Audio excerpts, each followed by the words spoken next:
ऐसा कहा जाता है once a soldier always a soldier, ये इनके लिए कहावत है। एक बार अगर आप फौज में हो तो आप हमेशा फौजी रहते हो, क्योंकि अपने लाइफ के बहुत महत्वपूर्ण साल उन्होंने दिए हुए हैं। आपको नहीं पता वो वापस आएंगे नहीं आएंगे, वो जान जोखिम में डाल के बॉर्डर्स पे होते हैं। CBOTC central bank officers training college में जब पढ़ाती हूँ तो वहाँ पर हिमाचल, महाराष्ट्र, गुजरात रीजन के ऑफिसर्स आते हैं जिनकी ट्रेनिंग रहती है 3 डेज की। तो वहाँ से जब लोग आते हैं बोलते हैं शायद आप क्राइम पेट्रोल में थी मैम आप सावधान इंडिया में थी। तो मुझे ऐसा लगता है कि पीपल वॉच यू। मेरे इन लॉ साइड से एक लड़की हमने कहीं ब्याही, तो उसके ससुराल वालों में वो लेडी आई तो बोलती है तुम तो वो तमाशा वमाशा नाटक वाटक करती हो ना, टीवी पे भी तो तुम उनको चाहती हो ना रोल वोल में कुछ नाटक पंथी करती रहती हो क्या। ऐसे मुझे बहुत सारे काम मैंने इसलिए छोड़े बिकॉज मुझे वो लोग ठीक नहीं लगे। तुम साड़ी पहन के आया करो, तो साड़ी से तुम्हें अपने आप मैच्योरिटी वाली खुद भी फील आएगी और वो बच्चों को भी लगेगा ये तो कोई मैच्योर मैम है। तो मुझे बड़ा ऑड लगता था अगर कोई आई लव यू भी लिख जाता था, तो मुझे ऐसा लगता था क्या बोल दिया इसने, क्या लिख दिया यहाँ पर आके। बट मैंने कहीं पर ये सुना था कि आप ऐसे घबराओ मत कि अगर आपके अंदर एक आध चीज नहीं है, बस just get started. Hey guys, welcome to the Madhu Chaudhary podcast. आज हमारे साथ रश्मि गोलिया जी मौजूद हैं। अब वो बहुत डाइवर्स पर्सनालिटी हैं, इसलिए मैं उन्हीं से रिक्वेस्ट करूंगी कि वो अपना इंट्रोडक्शन आपको खुद दे। Hello, I'm Rashmi Golia, a teacher and a trainer by profession, and by passion I'm a social media influencer and an artist. नमस्कार मैम, आपका बहुत बहुत स्वागत है मेरे शो पे द मधु चौधरी पॉडकास्ट। बहुत बहुत धन्यवाद। कैसे हैं आज आप? बिल्कुल बहुत बढ़िया, रोज़ ही ऐसी रहती हूँ, मस्त बढ़िया बिंदास। आप इतने ब्यूटीफुल हैं और एकदम अलग पर्सनालिटी है, पर आप तीनों फोर्सेस जो इंडिया के हैं उनको ट्रेनिंग देते हैं, स्किल्स ट्रेनिंग देते हैं। लगता नहीं है आपकी पर्सनालिटी को देख के कि आप आर्म्ड पर्सनल्स को ट्रेनिंग देते होंगे, because you are so different and beautiful. वो आपको यहाँ दिख रहा है। पहली बात तो आपने मुझे कॉम्प्लीमेंट किया, उसके लिए थैंक यू। बट मैं ये बोलूँगी मैं यहाँ आने के पहले थोड़ी कॉन्शियस हो रही थी, क्योंकि you yourself is so beautiful कि मुझे लग रहा था थोड़ा सा मुझे भी टचिंग वचिंग करके जाना चाहिए। एंड जो अभी मैं दिख रही हूँ मैं ऐसे बिल्कुल नहीं जाती हूँ। मैंने कई बार इस टाइप के वीडियोज़ भी बना के डाले हैं, क्योंकि ये बिल्कुल मेरी अपोजिट फील्ड्स हैं दोनों। मैं अगर स्क्रीन पे रहती हूँ या सोशल मीडिया पे रहती हूँ तो वो सब नकली पना है, ये मेकअप एंड ऑल। और वहाँ जब पढ़ाने जाती हूँ तो I have to be very simple and normal, जो जैसी मैं हूँ। एक टीचर लगना चाहिए ना उनको कि टीचर रही है। और टीचर से जब बात आती है तो हमारी टीचर्स जब हम KG1 KG2 में आए थे तो वो मम्मी का रिप्लेसमेंट टाइप का था कि हाँ मदर मिली हमें स्कूल में। Very true. तो वही फीलिंग मैं देना चाहती हूँ, इसलिए हमेशा I am always in sari, जूड़ा एंड बिल्कुल मम्मी टाइप्स जाती हूँ कि हाँ एक लगना चाहिए। और आप क्या वहाँ पे पढ़ाते हैं, क्या होता है? It is basically resettlement course है ये। इसके बाद में ये लोग रिटायरमेंट ले सकते हैं। इसके बाद भी इनकी 6 महीने की, 1 साल, 1.5 साल की ड्यूटीज़ रहती हैं। तो ये वापस जाएंगे अपनी अपनी पोस्टिंग्स पे और उसके बाद में ये कर सकते हैं। और एग्ज़ाम जब यहाँ से क्लियर करके जाएंगे तो इसमें आप ये बोल दीजिए कैप्सूल कोर्स होता है, मिनी MBA। तो उसमें मैं ह्यूमन रिसोर्स मैनेजमेंट और मार्केटिंग मैनेजमेंट के सब्जेक्ट्स लेती हूँ। एंड सेल्स, रिटेल सेल्स, ये सारे मेरे सब्जेक्ट्स रहते हैं। तो 4 महीने का बैच होता है। 4 महीने तक इनको सारे फाइनेंस, अकाउंट्स, कंप्यूटर्स और सारे मैनेजमेंट के सब्जेक्ट्स इनको पढ़ाए जाते हैं, so that they don't feel left out. क्योंकि ये लोग इतने टाइम से देश की सेवा में लगे हुए हैं, तो हमारे यहाँ पर सोसाइटी में क्या चल रहा है, मार्केट में, बिजनेस में, तो इसके बाद में ये लोग अच्छा खासा लमसम अमाउंट इनको मिलता है, तो ये लोग कैसे उस पैसे को इन्वेस्ट करेंगे, तो इनको सारी जानकारी होनी चाहिए। एंड बहुत सारे तो इसमें से ऐसे हैं जो वापस उनकी एज इतनी कम है कि they will be appearing for their second inning, means competitive exams के लिए। तो जो हम बैंक्स में कभी जाते तो हम देखते हैं कि एक्स सर्विस मैन हैं, तो वो इसी तरीके से या कोर्स करके फिर वो एग्ज़ाम देते हैं एंड कॉम्पिटिटिव एग्ज़ाम में अपेयर होते हैं और फिर वो लोग कुछ ना कुछ जॉब में भी लगते हैं। और बहुत सारे लोग अपनी कुछ एजेंसीज़ लेते हैं या बिज़नेस शुरू करते हैं। ओके, सो वो यहाँ पे रिटायरमेंट एज 60-62 नहीं है, यहाँ पे रिटायरमेंट एज 35-40 इस तरह से रहती है, is it? It depends upon the services. जैसे नेवी का, एयरफोर्स, आर्मी का सबका अलग अलग है। 15, 17 एंड 20 ऐसा रहता है। तो आपकी 20 साल की सर्विसेज पूरी हो चुकी है तो you are entitle for retirement, आप वॉलंटरी रिटायरमेंट ले सकते हो। तो उसके लिए वो अप्लाई करते हैं एंड अप्लाई करके फिर उनको ये 20 सेंटर्स है ऑल ओवर इंडिया में, जिसमें से हमारे शहर में भी एक सेंटर है जहाँ पर मैं विजिटिंग फैकल्टी हूँ। 2017 से आया है भोपाल में और तभी से मैं एसोसिएटेड हूँ और काफ़ी सारे बैच निकल के जा चुके हैं। और मैं तो ये फील करती हूँ मुझ में भी काफ़ी चेंजेस आए हैं उसके बाद में। डिसिप्लिन, बहुत सारी चीज़ें उन लोगों से सीखने को मिलती है। राइट। तो रीसेटलमेंट प्रोग्राम है, तो वाइल रीसेटलिंग आपको क्या लगता है कि वो अपनी सर्विसेज से रिटायर होके दे आर हैप्पी, या वो सर्विसेज से रिटायर होके दे आर इमोशनल, या हाउ इट इज़? एंड वो क्या थोड़ा रिलक्टेंट होते हैं नॉर्मली अब बाकी सारे काम करने में? How it is? ऐसा कहा जाता है once a soldier always a soldier, ये इनके लिए कहावत है। एक बार अगर आप फौज में हो तो आप हमेशा फौजी रहते हो, तो वो फौजी जो उनके अंदर से तो कोई निकाल नहीं सकता, क्योंकि अपने लाइफ के बहुत महत्वपूर्ण साल उन्होंने दिए हुए हैं। इस आपको नहीं पता वो वापस आएंगे नहीं आएंगे, वो भी अपनी जान जोखिम में डाल के बॉर्डर्स पे होते हैं, सब जगह पे रहते हैं। सो बेसिकली ये बोलूँगी मैं कि इमोशनल तो वो ऑलवेज रहते हैं, प्राउड फीलिंग उनके साथ में रहती है, और वो जो डिसिप्लिन है, सेल्फ डिसिप्लिन, वो उनके साथ हमेशा रहता है। तो आपको कभी नहीं बहुत ऐसा कुछ सुनाई नहीं देगा कि एक फ़ौजी ने इस तरह की कुछ गलत हरकत करी या कुछ भी चीज़ में। दे आर ऑलवेज डिसिप्लिन्ड अपनी लाइफ में। इमोशनल थोड़े से होते होंगे but still they are like, ये बोलेंगे हम कि वो खुद भी सेटल होना चाहते हैं, दोबारा कुछ और करना उनको भी मन में आता है, अब हम फैमिली के साथ रहें। बिकॉज हम सब जानते हैं कि फ़ौजी हमेशा ट्रांसफरेबल जॉब है, आज इस जगह पे, आज दूसरी बॉर्डर, दूसरी पोस्टिंग, तो उनको भी लगता है कि अब हम अपनी फैमिली और बच्चों के साथ रहेंगे और सेकेंड इनिंग, तो they take this retirement as a positive. उससे इंडियन पुलिस को भी आप सॉफ्ट स्किल्स सिखाते हैं, तो वो किस स्टेज पे, एट द इंडक्शन लेवल और how it is? Induction level पे भी रहता है, जैसे PSC clear public service commission के जो हमारे एमपी के हैं, तो उसमें कम्युनिकेशन, प्रेजेंटेशन स्किल्स मेरी deputy collectors and DSPs and deputy collectors के लिए रहती है। उसके अलावा जो हमारे यहाँ अभी working, that is on the foundation course में रहता है हमारा एडमिनिस्ट्रेटिव एकेडमी में। इसके अलावा जो पुलिस में मैं लेती हूँ, it is in between their services. तो सॉफ्ट स्किल्स का बैंक्स में सभी जगह पे ऐसा है कि उनको stress management, time management, anger management, ऐसे बहुत सारी चीज़ें उनको डील करनी रहती है सर्विसेज के दौरान। एंड कम्युनिकेशन स्किल्स, जिसमें बेसिकली लिसनिंग स्किल्स कमज़ोर होती है, कहा जाता है कि पुलिस वाले दूसरों की सुनते कम है। तो ये स्टेशन पे भी जो बैठे हुए हैं पुलिस स्टेशन में जिनकी ड्यूटी है, या ट्रैफिक में भी, या आप गश्त पे भी हैं, तो डायल हंड्रेड्स में जैसे ज़्यादा रहता है कम्युनिकेशन पे, तो ये इनकी सर्विसेज के बीच में रहता है, एंड बीच बीच में इंटरवल में ये होते रहते हैं। अच्छा, सॉफ्ट स्किल्स कितना ज़रूरी है पुलिस फोर्स के लिए? Not just the police force, ये सभी के लिए ज़रूरी है। मैं आज से बहुत साल पहले की बात करूँ, लाइक 25-26 ईयर्स बिफोर, मैं जब बैंक जाती थी तो नेशनलाइज बैंक्स में जब मैं देखती थी, वहाँ पर कभी सामने जो फ्रंट डेस्क पे जो बैठा है कर्मचारी, तो उसका जो बोलने का तरीका होता था या डील करने का कस्टमर को, वो बिल्कुल डिफरेंट होता था। फिर प्राइवेट बैंक्स आई तो हम देखते थे दे आर वेरी, बहुत अच्छे से रिस्पेक्ट देते हैं, बहुत अच्छे से डील करते हैं। लेकिन अभी हम ऐसा नहीं बोल सकते। नेशनलाइज बैंक्स में मैं जाती हूँ, सेंट्रल बैंक में, यूनियन बैंक में, काफ़ी बैंक्स में मैं देखती हूँ, बैंक ऑफ इंडिया में, सब चेंज हो गया, क्योंकि वहाँ भी ये ट्रेनिंग होने लगी है। लेट चालू हुई लेकिन हुई, तो पुलिस और सभी जगह पे, और ये बहुत ज़्यादा ज़रूरी है। एक्चुअली क्या होता है, ये बिहेवियरल स्किल्स होती है। टेक्निकल स्किल्स तो सबको आती है, ट्रेनिंग्स दी जाती है, आप जिस भी जॉब में गए हो, चाहे आप कंप्यूटर्स हो, कोई मशीन में हो, किसी भी फील्ड में आप जाते हो तब। लेकिन बिहेवियरल स्किल्स आपको काम के दौरान, फिर जैसे कोई पर्सन होता है ना, आप ये मान लीजिए कोई सिंगल चाइल्ड है और बहुत ज़्यादा उसने बचपन से किसी के साथ शेयरिंग नहीं सीखी, अकेले में रहना, टॉपर है, सब कुछ बहुत अच्छा करता है, लेकिन वो एडजस्ट नहीं हो पाता। बाहर जब निकलता है वो दुनिया में, तो नौकरी पे भी ऐसे लोगों को बहुत प्रॉब्लम आती है, because they are not able to adjust with other people. तो वो टीम बिल्डिंग की कमी होती है। तो टीम बिल्डिंग हम सिखाते हैं, लीडरशिप स्किल्स के बारे में हम बताते हैं उनको कि किस तरीके की कब कौन सी लीडरशिप स्किल्स आपको यूज़ करनी है। तो ये सारी चीज़ें रहती हैं, and these are very important. Okay, जब आप ये सब बता रहे हैं तो I can very well relate to all this, because मैं भी बैंक में जॉब करती थी। I was a bank PO.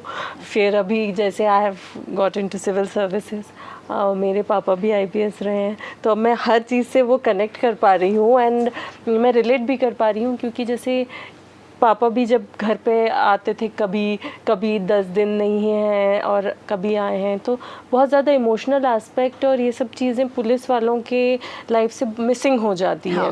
और बहुत ज़्यादा ऐसा चीज़ें कि जो फैमिली और ये सब चीज़ें वो बहुत मिस करते हैं। तो मैं तो पुलिस की बात कर रही हूँ, but when it comes to army और नेवी, जैसे नेवी में तो 6-6 महीने वो लोग बाहर ही रहते हैं, तो इट इज़ सो इम्पोर्टेंट। हाँ, एंड जिस टास्क या प्रोजेक्ट पे जाते हैं उस ड्यूरेशन में दे फॉरगेट एवरीथिंग कि मेरी कोई फैमिली भी है या मेरा न्यूबॉर्न बच्चा भी है घर पे पीछे मेरा इंतज़ार कर रहा होगा। एक्चुअली इस टाइप से वो लोग मोटिवेटेड रहते हैं, हाईली मोटिवेटेड रहते हैं कि बस आर या पार, मतलब जान जोखिम में डालना है इस टास्क पे गए हुए हैं। तो सो वो देख करके, तो वो जज्बा देख के मतलब मुझे गूज बम्स आ जाते हैं। कभी जैसे हम लोग फुर्सत के क्षणों में कभी डिस्कशन करते हैं।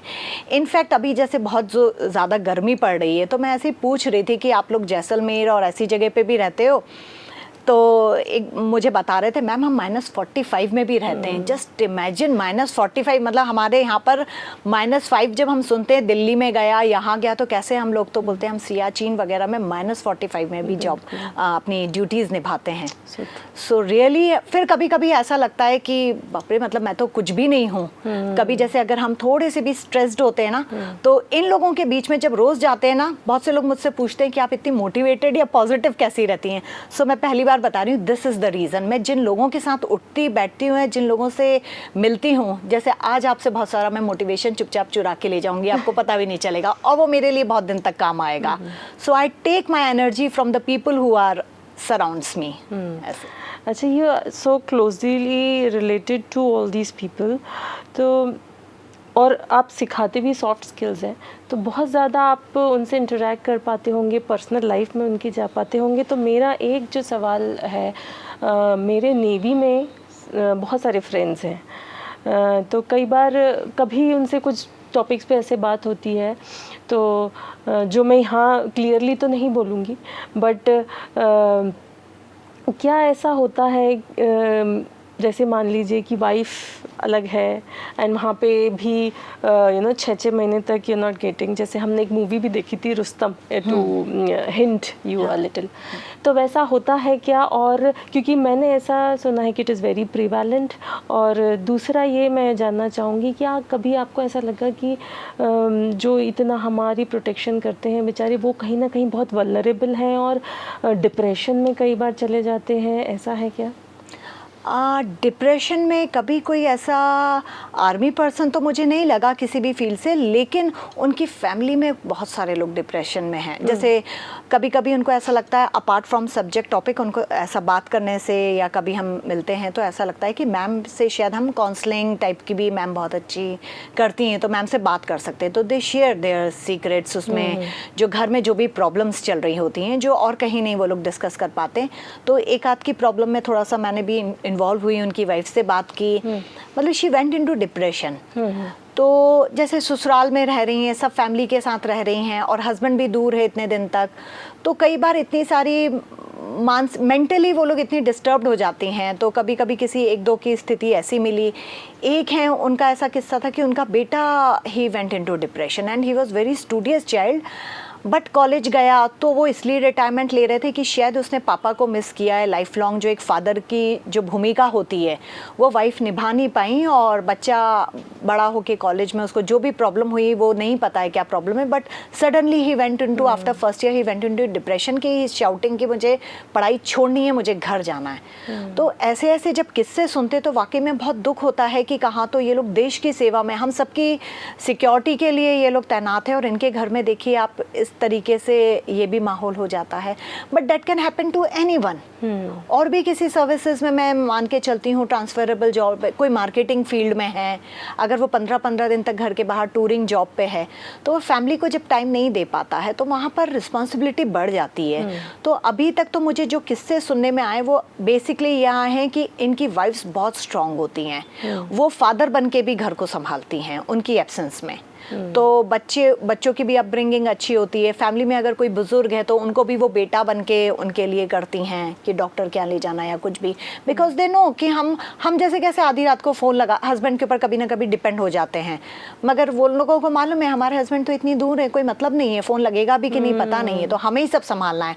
तो they become more independent, mentally strong हो जाती हैं वो इस तरीके से। तो अभी तक तो ऐसी चीज़ों में देखा है। और कुछ लोग रिटायरमेंट इसलिए भी लेते हैं कि कई बार उनको वाकई में लगता है कि फैमिली बहुत सफ़र कर रही है, जैसे 2-3 किस्से ऐसे भी सुनने में आ जाते हैं हर बैच में कि they just want voluntary retirement because घर जाना है वापस, वाइफ संभाल नहीं पा रही है, हैंडल नहीं कर पा रही है, चीज़ें मैनेज नहीं हो पा रही है हमारे बिना घर पे, तो उस टाइम पे हमने जॉब कर ली, अब हमें घर जाना है। तो बहुत से रीजंस होते हैं। कितनी विडंबना भरी बात है कि जो फौजी, जो नेवी, जो एयरफोर्स हमारी रक्षा करते हैं, वो कहीं ना कहीं इमोशनल एस्पेक्ट में और फैमिली में थोड़ा सा हम अपनी फैमिली के साथ रह सकें उसके लिए वो अपनी फैमिली से दूर रहते हैं। तो मैं हमारे व्यूअर्स से भी ये बोलूँगी कि एटलीस्ट उनके लिए थोड़ा सा सेंसिटिव आप हो सकते हैं। अगर आप लोग कुछ भी नहीं कर सकते बिकॉज हमारी इतनी वो ही नहीं है कि हम कुछ कर पाए उनके लिए, but then a little sensitivity, और हम छोटे छोटे स्टेप्स लेके अपने देश के लिए भी कुछ करें ताकि वो जो इतना बड़ा काम कर रहे हैं उसमें हम छोटा सा एक टोकन अपना भी कंट्रीब्यूट कर सकें। एग्जैक्टली जी, तो मैम तभी थोड़ा माहौल को थोड़ा लाइट बनाते हैं, और आप क्योंकि इतने मल्टीफेसेटेड पर्सनालिटी हैं तो अब हम आपका सोशल मीडिया वाला एंगल भी कुछ जानना चाहते हैं कि आप सोशल मीडिया इन्फ्लुएंसर हो, क्या किस चीज़ से आप इन्फ्लुएंस करते हैं सबसे ज़्यादा? बेसिकली देखा जाए तो अभी जो मुझसे लोग मिलते हैं वो ये बोलते हैं, ज़्यादातर फेसबुक वाले, पर इंस्टाग्राम पे भी अब फाइनली अननोन बहुत सारे लोगों के भी आने लगे, आप एज अ पर्सन ही पूरा इन्फ्लुएंस करते हो। आप पता नहीं कुछ एक चीज़ है जो ऐसा लगता है कि बड़ी सौम्य या व्यवहार या दूसरों के बारे में सोचना, जो भी वो लोग इमेजेस बनाते हैं। अब फेसबुक पे ऐसा होता था, मेरे लिए ना सारी फील्ड्स अलग अलग है सोशल मीडिया में, चाहे वो इंस्टाग्राम हो चाहे फेसबुक हो। तो फेसबुक पे तो सारे पहचान के लोग थे एंड क्लोज प्रोफाइल है, तो मेरी टीचर्स या मेरी फ्रेंड्स या कुलीग्स या जान पहचान के सारे लोग होते थे, तो वो तो ऑलरेडी मुझे जानते हैं। तो वहाँ पर तो ज़्यादा कुछ ऐसे इन्फ्लुएंस का था नहीं, they knew me as a person कि हाँ रश्मि बहुत प्रमोट करती है एक दूसरे को, किसी का काम अच्छे से करती है, ये सारी चीज़ें सुनती आई थी मैं। फिर मैंने शुरू किया, देखिए फ़ोटोग्राफी का भी मेन इसमें रोल रहता है, तो फ़ोटोग्राफ्स डालना चालू की, तो मुझे ऐसा लगा, मैं ऑलमोस्ट एजुकेशन इंडस्ट्री में मुझे 24 साल हो गए। तो जस्ट पोस्ट ग्रेजुएशन के बाद मैं कॉलेज में एज एन प्राइवेट कॉलेज में असिस्टेंट प्रोफेसर लगी। तो वहाँ पर क्या हुआ, आपसे 1-2 साल छोटे बच्चों को पढ़ाना रहता था, तो मुझे प्रिंसिपल ने बड़ी अच्छी ट्रेनिंग दी। वो मूलाराम जोशी जी थे, अपने एक्स रजिस्ट्रार बरकतुल्ला के, तो वो वहाँ पर प्रिंसिपल थे। तो उन्होंने बोला, बेटा मेरी बेटियाँ भी इतनी बड़ी हैं, मैं बहुत अच्छी सलाह दूंगा जैसे मेरी बच्चियों को देता हूँ, तुम साड़ी पहन के आया करो। तो साड़ी से तुम्हें अपने आप मैच्योरिटी वाली खुद भी फील आएगी और वो बच्चों को भी लगेगा ये तो कोई मैच्योर मैम है, वरना तुम पोस्ट ग्रेजुएशन, वो ग्रेजुएशन के फाइनल ईयर में जो बच्चा बैठा हुआ है।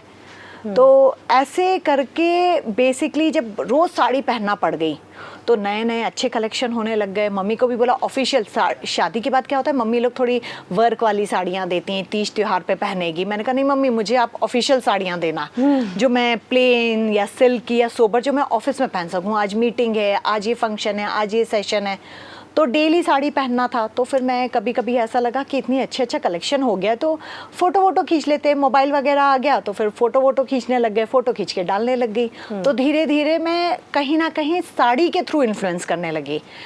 भोपाल में या बाहर भी कितनी सारी ऐसी लड़कियां हैं और लेडीज़ ये बोलती हैं कि हमारी बच्चियां आपको देख के साड़ी पहनने लग गई, और एक पॉजिटिव इमेज आ गई साड़ी की। जिनको बंधन लगता था उनको साड़ी अच्छी लगने लगी कि कितने अच्छे से हम साड़ी में भी स्मार्ट लग सकते हैं और कितने अच्छे से प्रेजेंट कर सकते हैं, और है भी हमारा भारतीय परिधान। तो ऐसे करके फिर यही चीज़ मैंने इंस्टाग्राम पे डालनी शुरू करी। व्हाट यू वेयर कहीं ना कहीं आपको, आप कैसा फील करते हैं उससे रिलेट करता है।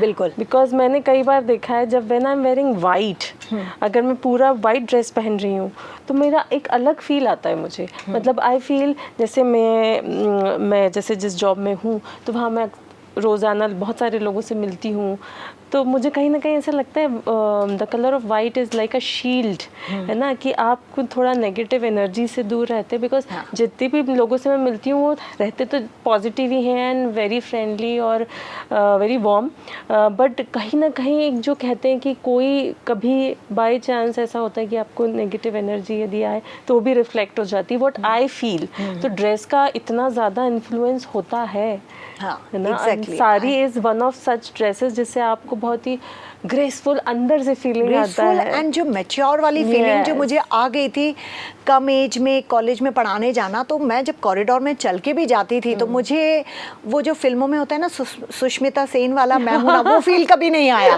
तब मुझे वो बिल्कुल एकदम जो हम पुराने ज़माने में देखते थे, एक स्ट्रिक्ट टीचर जा रही है, वैसा वाला आया कि हाँ डरेंगे बच्चे थोड़ा सा, तो वो वाली फील। तो कहीं ना कहीं एक कॉन्फिडेंस भी आ गया।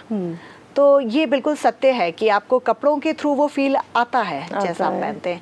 अब पिकनिक वगैरह फ्रेंड्स के साथ आपको फन मस्ती एंजॉय करना है तो you are into westerns and all, jeans and all, तब वो सब अच्छा लगता है। तब साड़ी पहन के बड़ा अजीब सा लगेगा। राइट। तो इसलिए हर ड्रेस की मुझे लगता है अलग अलग जगह होती है and according to the profession occasion तो वैसे कैरी करना चाहिए। मैम आपके इतने सारे फॉलोअर्स हैं, तो वो अब बिल्कुल वैसा क्वेश्चन पूछूंगी मैं जो हर व्यूअर के दिमाग में होगा और सब जानना चाहते हैं कि इतने सारे फॉलोअर्स कैसे बढ़े, क्या क्या करना है? ये फॉलोअर्स का तो मैं बताती हूँ, ठीक है आपने पूछा है तो मैं सभी लोगों को अब बिल्कुल हकीकत ही बताती हूँ। मेरे ख्याल से 2-2.5 हज़ार तो स्टार्टिंग में थे जब मैंने कभी बना के छोड़ दी थी प्रोफाइल, मुझे भी नहीं पता, मैं दोबारा झांकने भी नहीं गई और नया मोबाइल लिया तो उसमें शायद लॉगिन भी नहीं हुई, मुझे तो लगा पासवर्ड भी चला गया होगा। फिर कोविड आया तो बड़ा सारा टाइम मिला, बड़े फ्री बैठे थे, अब भाई फेसबुक कितना करेंगे, घर पे भी और क्या करेंगे। फिर ले दे करके फिर एक दिन ध्यान आया इंस्टाग्राम भी तो है मेरा, और बहुत से लोग बोल रहे थे उस पर बहुत सारी चीज़ें सब डाल रहे हैं। तो फिर मैंने जाके इंस्टाग्राम देखा तो फिर मेरी लॉक्ड इन थी प्रोफाइल, वही एकमात्र फ़ोटो और वही 2400 या 2500 लोग थे उसमें। तो मैंने कहा यार फ्री बैठे हैं तो क्या किया जाए, चलो उठा के फेसबुक से पुरानी फ़ोटो डाल दी जाए, साड़ी की जो मैं बोल रही थी।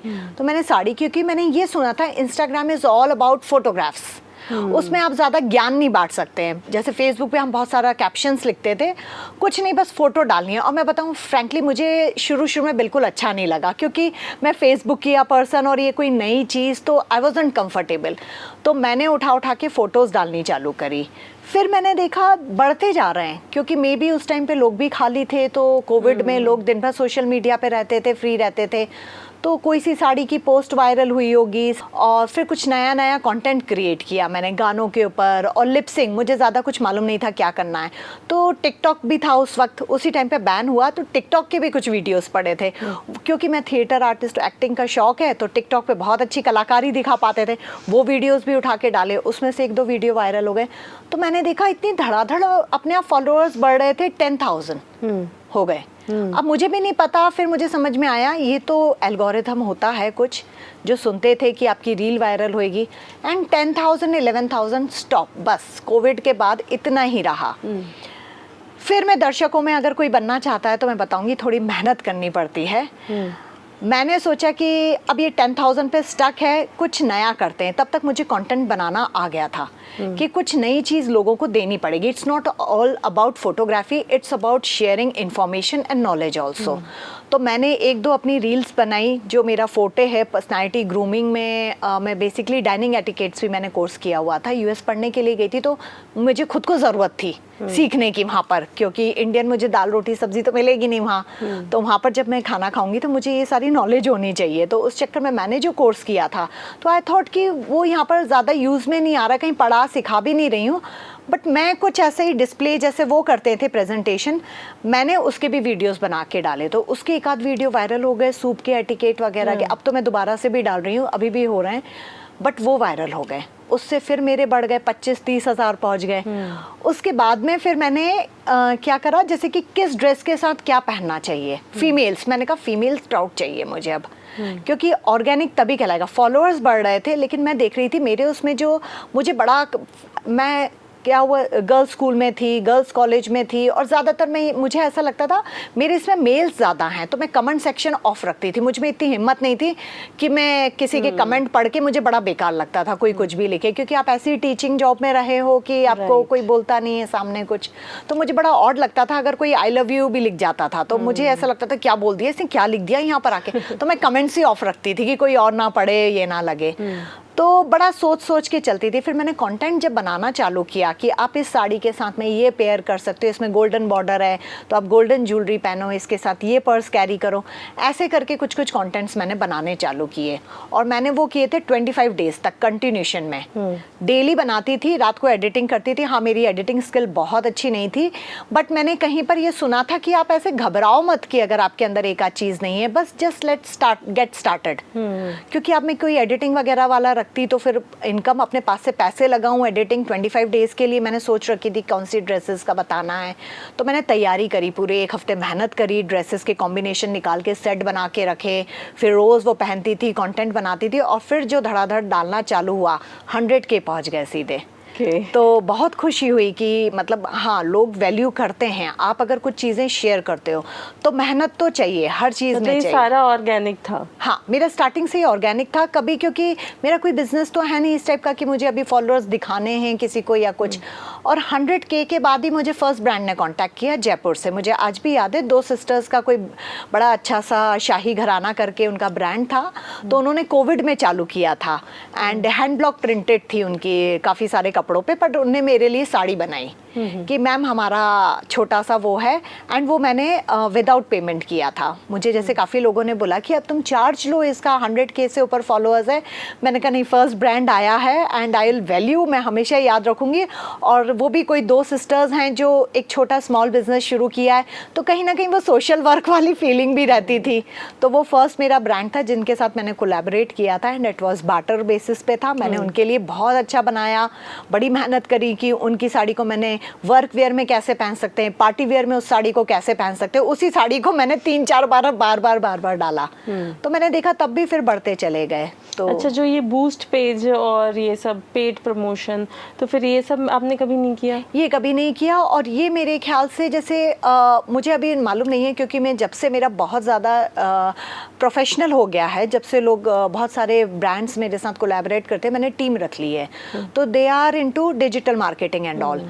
तो वो तो इनफैक्ट हमारा कोई ब्रांड भी मेरे साथ कोलैबोरेट करके अगर बूस्ट करता है तो मेरी रीच कम हो जाती है। I don't know the reason, but they have told me this कि मैम प्लीज़ आप है ना, जब भी कोई ब्रांड अगर हमें कांटेक्ट करता है तो अगर वो बोलते हैं कि हम बूस्ट करेंगे इसको या एड में डालेंगे, तो आप मना कर दीजिएगा, रीच कम हो जाएगी। मे बी वो ज़्यादा अच्छे से, मैं उनसे भी पूछूंगी क्या रीज़न है, क्योंकि मैं कंटेंट क्रिएशन पे ज़्यादा काम करती हूँ। बिकॉज ये तो मैंने भी अभी कभी करवाया नहीं है कि बूस्ट करना और ये वो, तो वही आई थॉट कि ऐसा करने से व्यूज बढ़ते हैं, बट नहीं, व्यूज वो एक रिवर्स पोस्ट के बढ़ेंगे, लेकिन लॉन्ग रन में कुछ उसका तो खुद तो कभी करा ही नहीं, और कोई और भी करता है तो मना कर देते हैं। वो शायद उस लॉन्ग रन में आपकी प्रोफाइल के लिए ठीक नहीं है।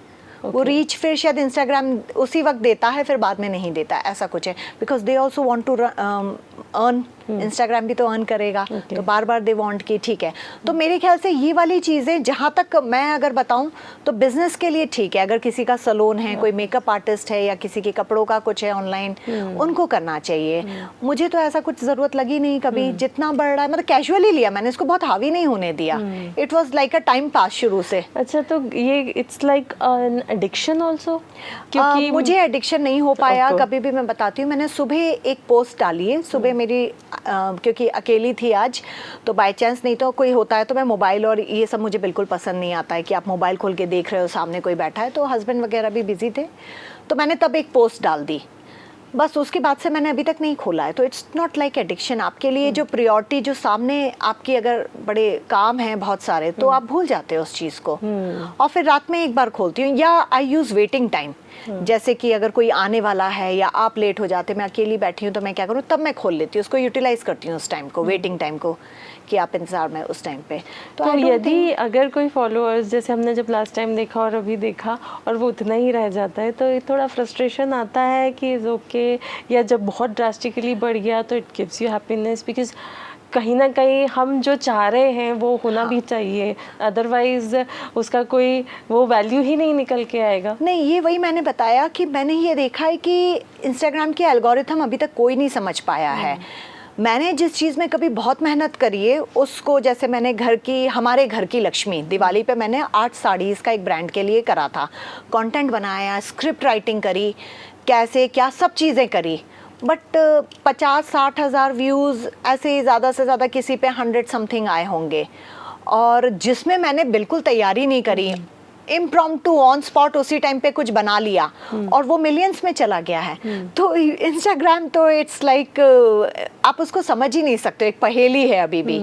तो इसलिए मुझे ऐसा लगता है, इसलिए बहुत ज़्यादा दिल नहीं लगाना चाहिए। और जैसे बहुत अच्छी मेरी क्लोज फ्रेंड्स हैं जो बहुत अच्छे इन्फ्लुएंसर थे दिल्ली वगैरह में, अचानक से उनका बंद हो गया, रातों रात गायब ही हो गया, उनको फिर नया पेज। तो मैंने पहले से ही अपने आप का मन बना के रखा है कि आपको नहीं पता कब क्या हो जाए इंस्टाग्राम में। तो इसलिए मैं बहुत ज़्यादा इसमें नहीं ये चीज़ रहती। बढ़ रहे हैं तो ठीक है, दूसरे दिन देखती हूँ अच्छा, अभी जैसे टचवुड अभी का जो टाइम चल रहा है आज की डेट में मेरे डेली 1000 फॉलोअर्स बढ़ रहे हैं। तो आई डोंट नो ऐसा क्या है। फिर मैं जाके पीछे देखती हूँ, मेरी टीम भी मुझे बताती है कि जो हमने 10 दिन पहले जो रील डाली थी उस रील के थ्रू अभी तक आ रहे हैं। दैट वॉज फीमेल ओरिएंटेड, कुछ चीज़ से रिलेटेड थी। तो फीमेल्स ग्रुप्स वो लोग शायद शेयर करते होंगे अपने किटी ग्रुप में, व्हाट्सएप ग्रुप में, तो फिर सब लोग आके फॉलो करते हैं। हम भी तो ऐसे ही किसी का देखने जाते हैं, कोई जब शेयर करता है। हाँ। तो इस तरीके से तो कंटेंट उनके काम का लगता होगा उनको। किटी में लेडीज़ का वेयरिंग हो सकती है, फोटोग्राफी पोजेस हो सकते हैं। तो ऐसा कुछ भी आप काम की चीज़ अगर लेकर के आते हो तो बढ़ता है। तो फिर थोड़ा सा लगता है कि देखने हमने इतनी मेहनत से करा और आपको व्यूज़ नहीं मिले, उतने लोग ही नहीं आए, तब लगता है। इसलिए मैंने अब सोचना ही छोड़ दिया है कि भैया इतनी टेंशन करो और मिलता कुछ नहीं है फिर। हाँ, बिकॉज फिर वो फ्रस्ट्रेटिंग हो जाता है। क्योंकि वो मैंने बहुत दिल से बनाया था। मुझे ऐसा लगा कि इंडिया में दिवाली बड़ा त्योहार माना जाता है और बहुत दिमाग से सोचा कि मम्मियों को और अपने आप को याद किया कि हम लोग क्या करते हैं दिवाली के टाइम। सफाई करती है तो घर की लक्ष्मी सफाई वाली, कार्ड्स पार्टी में भी जाती है, वो भी एक लक्ष्मी का रूप हुआ, मिठाई बनाती है, वो भी एक रूप हुआ, शॉपिंग करने गई तो मैं कहाँ नहीं भटकी हूँ शॉपिंग करने के लिए, साड़ी पहन के टीम लेके मार्केट में घूम रही हूँ, मेरे पीछे कैमरामैन घूम रहा है इतने लोगों की नजरें, मतलब बड़ा अजीब सा लगता है। लोग हंसी भी उड़ाते होंगे, मतलब इस तरीके से आप ओपन मार्केट में शूट कर रहे हो, अपना कंटेंट बनाते हो, तो बड़ी मेहनत करी और नहीं मिले उस पर व्यूज़। तो इसलिए मुझे ऐसा लगता है कि भाई कर्म किए जाओ, फल की चिंता मत करो। इसलिए ज़्यादा मत सोचो कि बड़े क्यों नहीं क्या हुए, लेकिन हाँ रुकना नहीं चाहिए। ये एक चीज़ मैंने बहुत पहले शायद मैंने किसी को फॉलो किया था, उन्होंने ये चीज़ बताई थी, इंस्टाग्राम के लिए कंसिस्टेंसी इज़ मस्ट। रुकिए मत, बस बनाते जाइए और डालते जाइए बस, लेकिन डिसहार्टन मत होइए कि फॉलोअर्स आज नहीं तो कल बढ़ेंगे। और ये मेरे केस में हुआ है, पता नहीं कौन सी रील कब वायरल होकर के लोग बढ़ते चले जाते हैं। अच्छा, जो थिएटर है आपका, जो आप थिएटर करते हैं, तो उसका कहीं ना कहीं इधर इन्फ्लुएंस तो बहुत हुआ होगा। बिल्कुल, बहुत ज़्यादा इन्फ्लुएंस हुआ है। कोई भी आर्टिस्ट हो, in fact not just the theatre, आप अगर पेंटर हैं, स्टोरी लिखते हैं, लेखक हैं, या आप मेकअप आर्टिस्ट ही हैं, कोई भी चीज़ है, तो आप अगर कोई क्रिएटिव फील्ड में हैं तो बहुत इजी हो जाता है आपके लिए, क्योंकि आपका एक ऑलरेडी आपका लॉजिकल माइंड तो है ही, उसके अलावा आपका आर्टिस्ट माइंड भी, ब्रेन भी आपकी चालू रहती है। जब आप हैंड से भी कुछ करते हैं और इमेजिनेशन करते हैं किसी भी चीज़ के लिए, एक आर्टिस्ट इसी तरीके से अपना काम करता है। तो मुझे तो थिएटर का बहुत ज़्यादा फ़ायदा इसलिए मिला क्योंकि थिएटर में एक्टर सिर्फ एक्टिंग नहीं करता है, हमें सारा काम सीखना होता है। आपको पीछे बिहाइंड द सीन्स भी बहुत सारी चीज़ें होती है। आप आर्ट सीखते हो, ड्रेस डिज़ाइनिंग सीखते हो, मेकअप सीखते हो, स्क्रिप्ट राइटिंग सीखते हो, दूसरे किरदार का भी रोल आप निभाते हो उसकी एब्सेंस में, जब प्रैक्टिस सेशंस होते हैं, रिहर्सल्स पे, तो आप बहुत सारी चीज़ें सीखते हो ऐसे करके। तो वो कहीं ना कहीं मुझे ऐसा लगता है कि वो काम आई इसमें। ओके, जैसे आप स्क्रीन पे भी बहुत आपने काम किया है, टीवीज़ में, वेब सीरीज़ में, बहुत सारी जगह, तो थिएटर और वो सब cinema, how is it different, और क्या आपको लगता है कि थिएटर कितना इम्पोर्टेंट है सिनेमा के लिए? पहले हम फर्स्ट उस पर बात करें कि डिफरेंस जो है, तो अभी अगर जैसे मैं फंबल कर जाऊंगी या कुछ और मुझे ऐसा लगेगा तो मैं बोल दूंगी प्लीज़ रोकना, cut cut cut, and what the team will do, ठीक है कट हो गया, एडिटिंग में दूसरा हो जाएगा। So this is the major difference. और थिएटर जब आप स्टेज पे करते हो, भैया नानी याद आ जाती है। ब्लैक, मतलब मैं हर बार स्टेज पे जाने के पहले एकदम ब्लैंक हो जाती हूँ, ब्लैक, वो घबराहट। और कैमरे पे मुझे कभी घबराहट नहीं रही, बहुत कॉन्फिडेंस रहा है क्योंकि अपने हाथ में कट हो जाएगा, एडिटिंग हो जाएगी। लेकिन स्टेज वाले दिन तो ऐसा लगता है जैसे कि भैया यहीं ज़मीन में गड्ढा हो जाए और मर जाएं, उसमें अंदर चले जाएं। मतलब आपको इतनी सैकड़ों आंखें आपको देख रही होती हैं और जो भी आपसे गलती हुई सबके सामने हुई, तो वो चीज़ है, तो वो लाइव चल रहा होता है इतने लोगों के सामने, तो बहुत सारी रिस्पॉन्सिबिलिटी याद आने लगती है, डायरेक्टर की, राइटर की, म्यूज़िक की। लाइट वाले बोलेंगे बाद में, मैडम आपने लाइट ठीक से नहीं ली थी वो सर्कल के बीच में। अब आप डायलॉग्स बोलोगे, लाइट देखोगे, इसका क्या, उसके डायलॉग के बाद मेरा क्या, और एक्टिंग भी दोगे, एक्सप्रेशन भी दोगे, बहुत कुछ। प्रेजेंस ऑफ माइंड आपको बहुत, अपनी घबराहट जो हो रही है उसको दबाना और प्रेजेंस ऑफ माइंड रखना, ये मतलब मैं बोलूँगी it is really very tough and difficult. तो डिफरेंस तो बहुत ज़्यादा है, लेकिन एक चीज़ है, कैमरा वगैरह में भी आपको बहुत ज़्यादा ध्यान देना पड़ता है, क्योंकि आपके क्लोजअप्स भी रहते हैं, तो एक्सप्रेशंस आपको बहुत ज़्यादा सटल देने हैं। थिएटर्स में थोड़े लाउड दे सकते हैं आप, क्योंकि पीछे अंतिम पंक्ति में बैठे हुए व्यक्ति को भी आपके एक्सप्रेशंस दिखते हैं, तो आप बहुत लाउड एक्सप्रेशंस दोगे ऐसे। और कैमरे पे दे रहे हो तो आप नॉर्मल भी एक्सप्रेशन दोगे, काफ़ी है। आप अपने वोकल उससे, थिएटर इज मोर ड्रामेटिक, या मोर ड्रामेटिक, एंड डिफरेंस बहुत ज़्यादा है। दोनों फील्ड अलग अलग है, but still one can be theatre artist as well as इस पे भी हो सकता है। और बहुत ज़्यादा सपोर्ट करता है। अगर आपने थिएटर करा हुआ है, दैट पर्सन विल, वो हम ये बोलेंगे कि लाइमलाइट में कितना आया, दर्शकों के बीच में कितना फेमस हुआ, ये अलग बात है, लेकिन मैं इसको सक्सेसफुल का रेट नहीं मानती हूँ।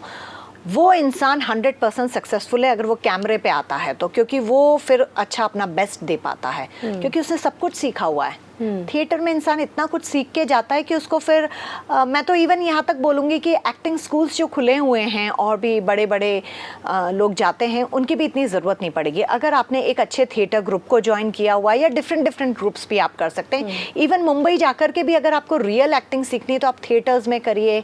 अच्छे डायरेक्टर्स, आज भी आप देखेंगे कितने सारे एक्टर्स हैं अभी भी वो थिएटर करते हैं।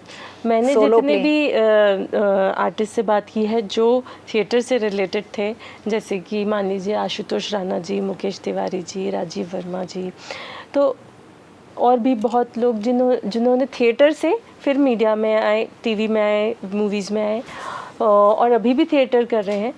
तो मैंने उनसे हमेशा एक चीज़ ज़रूर पूछी, और मुझे ये समझ में भी आया कि अगर आप थिएटर से रिलेटेड हैं तो as a person also you are like developing, है ना, या ग्रोइंग। और अपने जो भी फील्ड आप और अदरवाइज जो चूज़ करते हैं, जैसे आप टीचिंग में हैं तो उसमें भी हम अच्छा एक रोल निभा पाते हैं। बिल्कुल, बहुत अच्छे से एक्सप्लेन करते पाते हैं हम चीज़ों को, आप ज़्यादा एक्सप्रेसिव हो पाते हो, लोगों को जो भी टॉपिक पे आप बात कर रहे होते हो और ज़्यादा अच्छे से पहुंचा सकते हो अपने मैसेज को।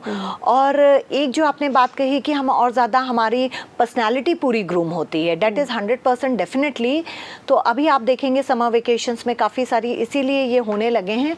पहले थोड़े कम होते थे, और मैंने मेरे बेटे को बचपन में इसीलिए थिएटर्स में डाला था, जस्ट बिकॉज कि उसकी पर्सनैलिटी ग्रूम हो जाए, कम्युनिकेशन स्किल्स अच्छी हो जाती है, स्टेज फेयर चला जाता है।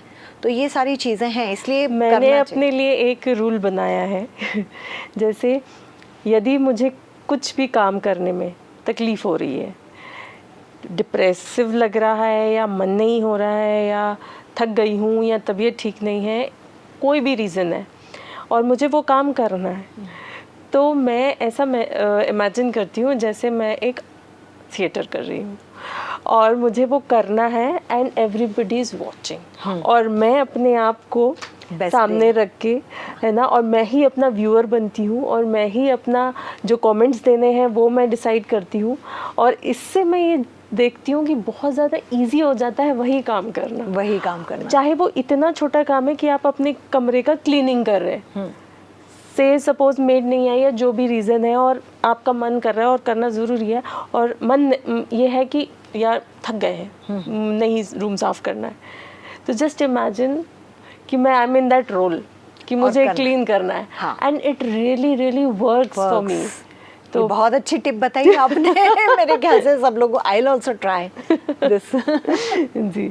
सो थिएटर इज़ लाइक ऐसा होगा शायद, क्योंकि मैंने कभी एज सच थिएटर में नहीं किया, but then whenever I have thought, तो वही कहीं ना कहीं थिएटर का ही पार्ट है, वो जो मेरे दिमाग को इतना ज़्यादा वो मैनेज कर लेता है कि नहीं अब इसको ऐसे करना है। यही चीज़ मैं जब when I was preparing for civil services मैं तब भी करती थी कि पढ़ने का मन नहीं कर रहा है, अब just imagine you are in that role, आप एक स्टूडेंट के रोल में, ऐसा स्टूडेंट है जो बहुत पढ़ता है तो और जिसका सिलेक्शन होने वाला है और मुझे दर्शक देख रहे हैं, क्या मैं अपना कैरेक्टर अच्छे से प्ले कर रही हूँ, क्या मैं पढ़ रही हूँ, और जो मैं पढ़ रही हूँ वो मैं लिख रही हूँ, क्या मैं आंसर राइटिंग कर रही हूँ, and it used to really work. Good, that's a really nice tip. जी. So coming back, ma'am, Rajasthani Jat typical family से और टिपिकल बैकग्राउंड से आप आते हैं, तो कितना आसान था या कितना मुश्किल था ये करना आपके लिए, specially social media, screen, camera, जो कि बहुत ज़्यादा इजीली डाइजेस्ट नहीं होता है लड़कियों के लिए. सोशल मीडिया का पहले मैं बता दूं, ये तो बहुत लेट आया. फेसबुक पे तो नॉर्मल चीज़ें थी, ऐसा कुछ था नहीं. इंस्टाग्राम के लिए भी आप कंटेंट बनाते हो तो सब टाइप का बनाते हो.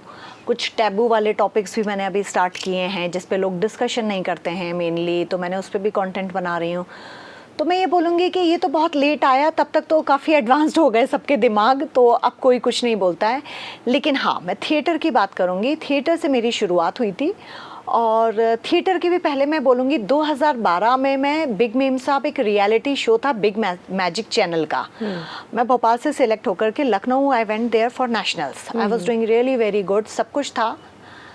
तो हस्बैंड तो बहुत सपोर्टिव है, साथ में गए, बड़ा इन्जॉय कर रहे थे, बहुत अच्छा लग रहा था सारी चीज़ें. मेरा बेटा, हस्बैंड, हम लोग गए, बट हमने घर पे नहीं बताया, इन लॉज में नहीं बताया. मेरे पेरेंट्स को बोला घूमने जा रहे हैं लखनऊ, क्योंकि बोलेंगे कि फिर वो शाम को आएगा. और फ्रेंड्स देख रही थी, उनको भी यहाँ पर सब टेलीकास्ट हो रहा था, उनको सबको बड़ा मज़ा आ रहा था, सब बहुत एंजॉय कर रहे थे. और मेरी ही फैमिली में हमने बताने में उस टाइम पे थोड़ी झिझक हो रही थी कि बोलेंगे ये क्या टीवी पे. But it was a reality show. आपका IQ राउंड था, आपका डांसिंग राउंड था, सभी चीज़ें थी, बहुत अच्छा था सारी चीज़ें. तो उसके बाद भी एक घबराहट थी, बिकॉज मैंने दूर दूर तक पूरे खानदान में कभी नहीं सुना था दोनों साइड में कि कोई टीवी पे गया हो. तो वो मेरे लिए एक बड़ी चीज़ थी. फिर थोड़ी सी हिम्मत आ गई जब आए, फिर बताया, तो मेरे फादर इन लॉ तो बहुत खुश हुए. फिर अच्छा. बताया, देख रहे हैं टीवी पे, पेरेंट्स भी, because it was reality show. फिर थिएटर वगैरह में आई एक्टिंग. अब थिएटर में आप किसी की वाइफ बनते हो, किसी की मदर, डिफरेंट, आप you go into your character, आप वो कैरेक्टर प्ले कर रहे होते हो. बट ये चीज़ बहुत से लोग नहीं पचा पाते हैं. एंड मैं ये बोलूँगी, हाँ, राजस्थानी कंजर्वेटिव फैमिली में जो जाट हैं, बहुत कम आपको दिखेंगी लाइमलाइट में कि एक्ट्रेस बन के आई हैं. यूपी, पंजाब, हरियाणा से फिर भी हैं काफ़ी सारे, बट आपको मूवी इंडस्ट्री, टीवी इंडस्ट्री में आपको नहीं देखने को मिलेगी, बिकॉज वहाँ अभी भी पर्दा प्रथा है. तो जब लड़की बहू पर्दे में रहती है, घूंघट में रहती है, और वो टीवी पे आती है, स्क्रीन पे सबके सामने, तो इट वाज रियली वेरी, एक बड़ी चीज़ में एक बैरियर ऐसा ब्रेक कर रही हूँ. तो मुझे ऐसा लगा कि बड़ा विद्रोह टाइप का तो नहीं हो जाएगा, क्या होगा. फिर मैंने देखा कि बहुत ज़्यादा किसी ने नहीं लिया, लेकिन दबी ज़बान में एक हमारे फैमिली में हमने एक लड़की दी, मेरे इन लॉज साइड से एक लड़की हमने कहीं ब्याही. तो उसके ससुराल वालों में वो लेडी आई, तो बोलती है, अच्छा तुम तो वो नाटक वाटक भी करती हो ना, वो टीवी पे भी तो तुम उनको चाहती हो ना, रोल वोल में कुछ नाटक पंथी करती रहती हो क्या. तो तब बड़ा ऐसा लगा कि मतलब लोग मुझे यहाँ पर बहुत अच्छे से लेते हैं, theatre artist like a very good thing. तब पहली बार ऐसा लगा, मुझे रोना आ रहा था कि मैंने ये क्या गलत फील्ड ली है या क्या है. पेरेंट्स ने कभी भी, किसी ने बहुत अप्रिशिएट नहीं किया था, जाओ आप रोल्स करो, लेकिन ऐसा किसी ने नीचे नहीं गिराया था. मैंने आज तक उन लेडी से दोबारा बात नहीं की, मुझे पता चल जाता है वो वहाँ होंगी. मैंने कहा, क्योंकि मैं क्या समझाती उनको, मैं कितना उनसे डिबेट करती या क्या चीज़ समझाती.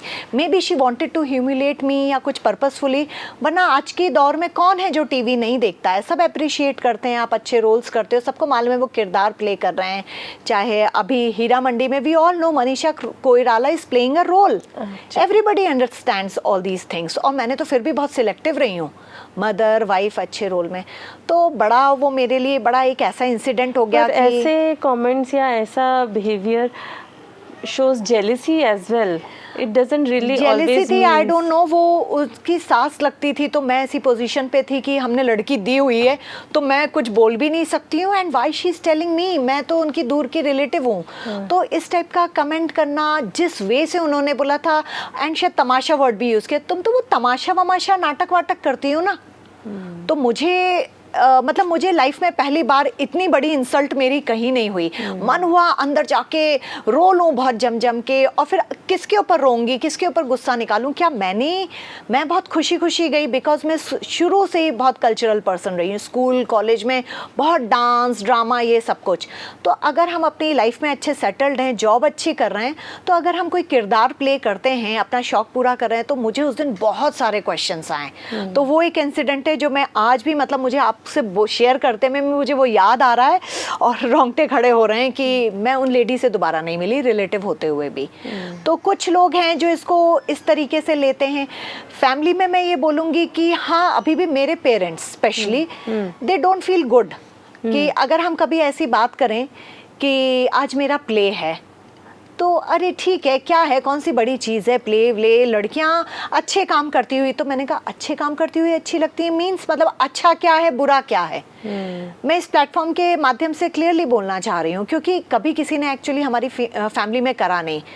तो पेरेंट्स का वो मुझे याद आता है, समझ में आता है कि वो आज भी बहुत खुश नहीं है। मैं बोलूँगी मैं किटी पार्टी में जा रही हूँ तो उनको बुरा नहीं लगेगा, तो ज़्यादा खुश हो जाएंगे। मैं बोलूँगी रिहर्सल में जा रही हूँ मैं प्ले की, फिर तुम्हारा ये प्ले व्ले रश्मि ये सब क्या मिलता है, क्या है ये सब, रहने दो, मतलब इन सब से। तो फिर ठीक है, उनको मालूम है कि रश्मि की फैमिली है, हस्बैंड है, हमारा इससे ज़्यादा हम बोल नहीं सकते। उसका हस्बैंड अगर अप्रिशिएट, तो फैमिली में टचवुड एक ऐसा रहा कि हस्बैंड का मेन रोल होता है एंड ही इज़ हैप्पी।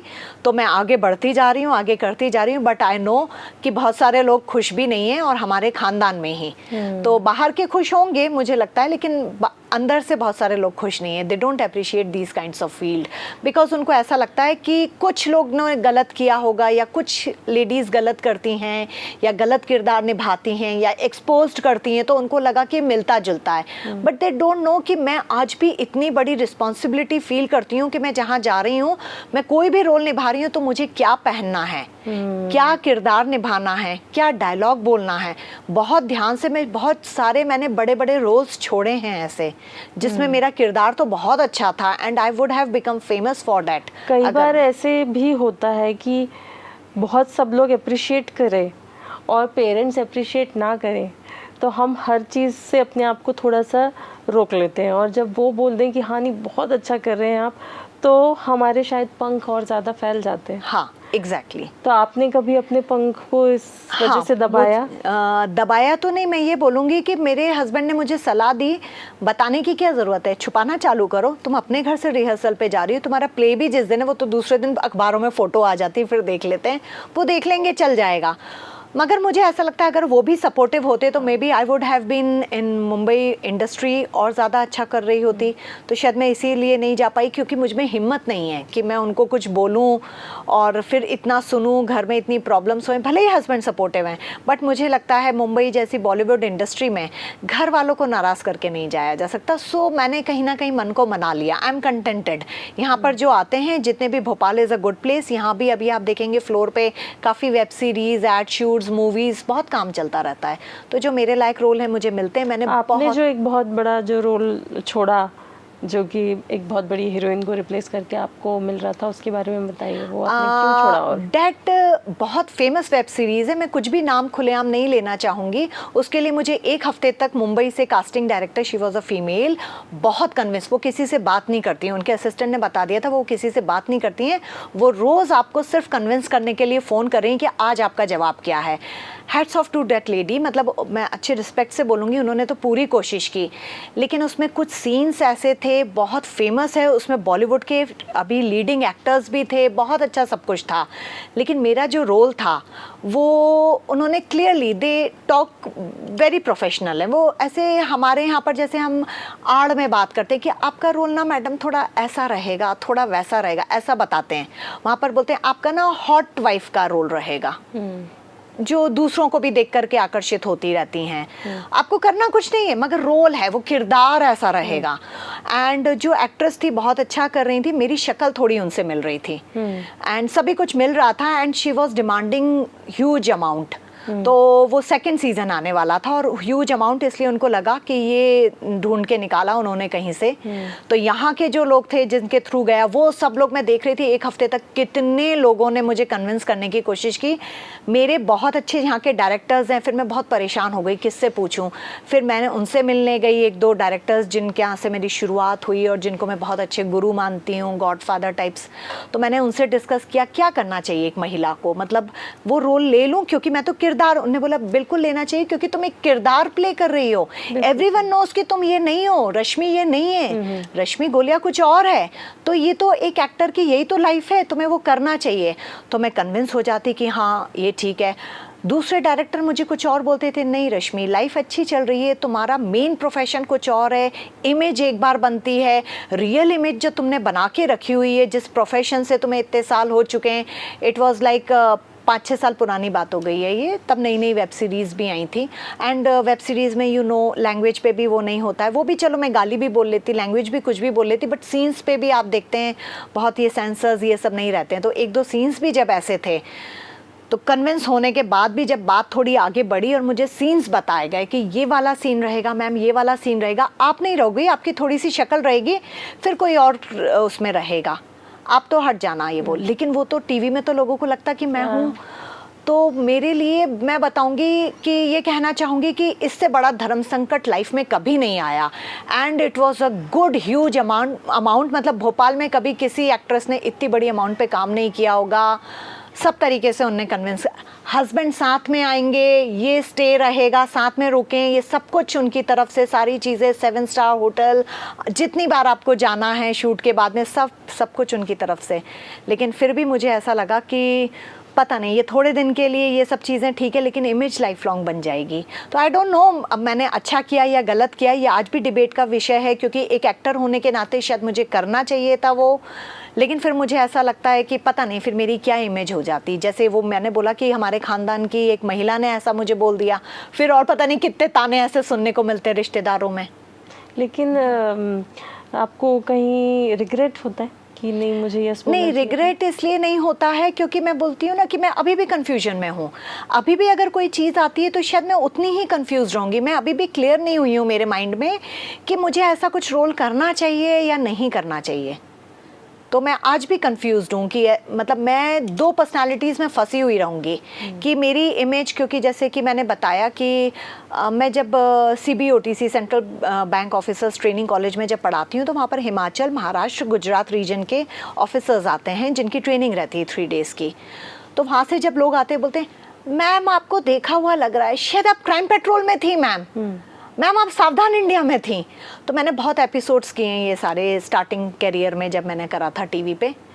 तो मुझे ऐसा लगता है कि पीपल वॉच यू, तो स्टूडेंट्स हैं या कोई भी लोग हैं तो क्या पता अभी तो अच्छे रोल्स हैं तो ये अच्छे से बोल रहे हैं, कल के दिन ये भी पता नहीं किस वे में मुझे देखेंगे, यहाँ तो ये खड़े होके पढ़ा रही हैं मगर इन्होंने तो ये वाला रोल प्ले किया था, वैसा किया था। आई डोंट नो क्या इफ़ेक्ट रहेगा इसका। मैं अभी भी बहुत कन्फ्यूज़ हूँ कि मुझे करना चाहिए ऐसे रोल्स, क्योंकि वो 2-3 इस टाइप के बहुत अच्छे काम आए जो कि शायद बहुत अच्छे से इस्टेब्लिश कर सकते थे।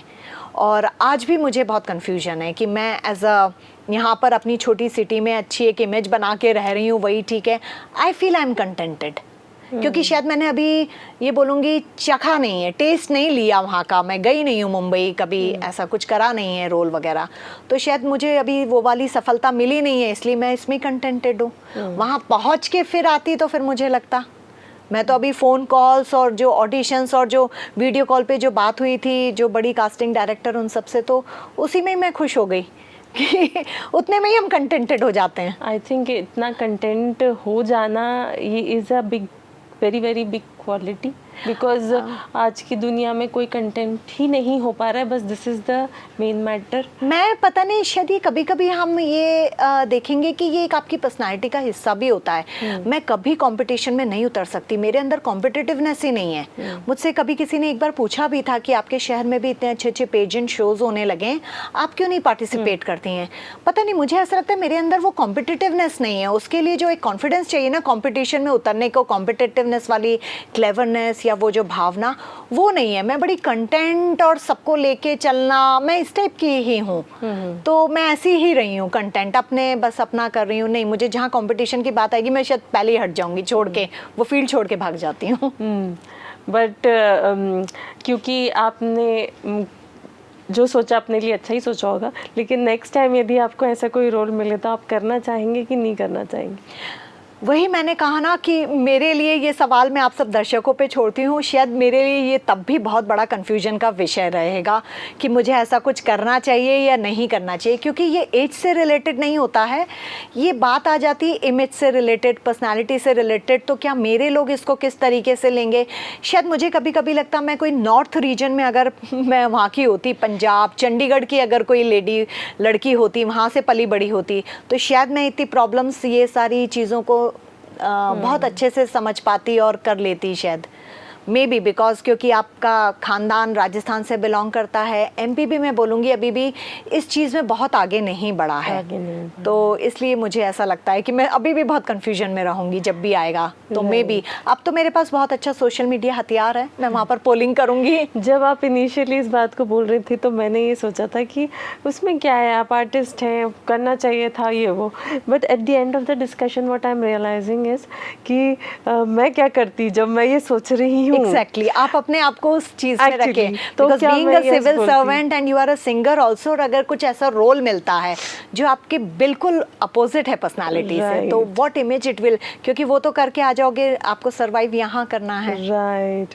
तो अब मुझे समझ में आ रहा है कि हाँ, मतलब एक्चुअली ये बहुत ज़्यादा सोचने का विषय, और शायद मैंने यही किया होता जो आपने किया है। Who knows, but then at the end of the discussion यही मैं I could conclude। तो I don't know, ये तो बहुत ज़्यादा ज़रूरी है कि ये ग्लास सीलिंग टूटे, ये बैरियर हटे, हाँ। और सबको अपनी प्रतिभा दिखाने का एक मौका मिले। जैसे मैं बताऊँ, ये सीलिंग थोड़ी थोड़ी हमारे प्रदेश में तो टूटना चालू हो गई है। अभी मैं अगर देखूँ, जैसे मैं ही 3-4 पेजेंट शोज़ में इनवाइटेड थी as a VIP guest, as a guest of honour या एज अ जूरी मेंबर। तो मैं देख रही थी, लग ही नहीं रहा था कि मैं भोपाल में बैठी हूँ कि दिल्ली में बैठी हूँ या मुंबई में बैठी हूँ। कॉन्फिडेंस लड़कियों का पहनने का, एंड एवरीवन वाज एक्सेप्टिंग, उनको उस तरीके से ले भी रहे थे, कोई गलत नहीं सोच रहा था। आज अगर हमारे यहाँ इक्का दुक्का ही मॉल है, लेकिन मॉल में भी जाते हैं तो आज हम कुछ भी पहने हुए गर्ल्स को देखते हैं तो नहीं इतना हाय तौबा मचता है। तो लाइक अभी हमारे यहाँ पर इतनी शूटिंग्स होने लगी है, और maybe because of social media also people are now becoming little bit forward. मुझे ऐसा लगता है उनका माइंड थोड़ा सा ब्रॉडन हो रहा है कॉन्सेप्ट ये। तो मुझे ऐसा लगता है धीरे धीरे फिर शायद ये सीलिंग वाकई में टूटनी चालू हो गई है। हाँ, हम यही उम्मीद करते हैं।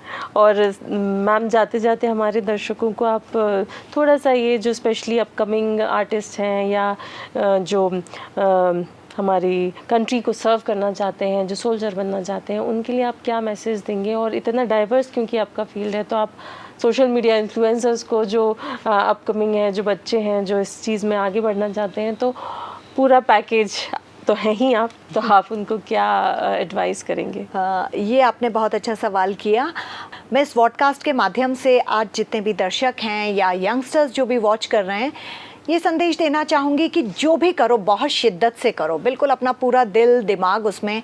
ये ना रहे कभी असफल हो तो ये ना रहे कि नहीं हमने अपना बेस्ट नहीं दिया, तो आप चांसेस मत छोड़ो, आप कुछ भी चीज़ करो। उसके बाद में एक बहुत ज़रूरी चीज़ बोलूँगी, इट्स नॉट जस्ट बिकॉज मैं एजुकेशन फील्ड से हूँ, बहुत पढ़ाती हूँ, मैं टीचिंग में हूँ, इसलिए बोलूँगी कि आप सबको पढ़ना चाहिए।